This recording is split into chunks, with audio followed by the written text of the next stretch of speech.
And Democrats right now have control of the White House and both chambers of Congress, but their majorities in Capitol Hill are thin.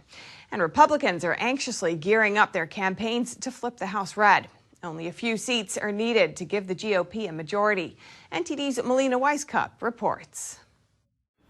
Today, Republican House Conference Chairwoman Elise Stefanik endorsed a handful of Republican candidates for Congress, all women who are running for office in 2022, and they're all hopeful and confident that they'll flip the House back red come next year. Why am I optimistic? Because Joe Biden and Nancy Pelosi's agenda has failed America. We are seeing crisis after crisis. With the illegal border crisis, they are finding small abandoned children on their ranch lands, that the coyotes are leaving and just abandoning these people. While inflation, immigration, mandates, and critical race theory are areas of crisis, according to Republicans, most Democrats on the Hill stand by Biden's leadership. And with seemingly polar opposite points of view, how can these parties come together? Here's some of these new candidates' ideas for reaching across the aisle. Healthcare, especially, Republicans get beat up a lot for not being supportive of healthcare. But I am a big believer. I want people to have healthcare, especially primary preventative care, so we can prevent healthcare costs in the future.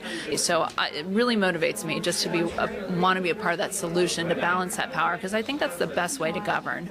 What's your message to the American people who are really looking at Washington, D.C. like, oh gosh, nothing gets done there. There's so much partisanship. What would you say to those people who are worried about this? I would agree with them, and that's one of the reasons I'm running, because I'm tired of it. I always say, you want something done right, you do it yourself, and that's why I'm running for Congress, because I don't like it either. I agree with them. And one area that has potential for bipartisanship in Congress is standing up to the Chinese Communist Party's human rights abuses. It's horrifying to me, and it's scary that it's happening in front of us, and a lot of people aren't saying anything.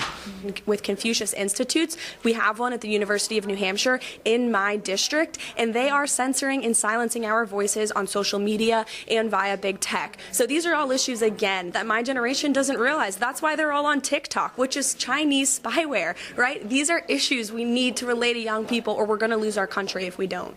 Congresswoman Elise Stefanik tells us if Republicans take back the House next year, holding China accountable for mishandling the virus and its human rights abuses will be an area of focus. Republicans, I think, need to lead the way, and we will lead the way in standing for human rights. I believe that countering China is the most important issue that my generation is going to face. These candidates have a year to kick off their campaigns for the House. Reporting in Washington, D.C., Melina Weisskopf, NTD News.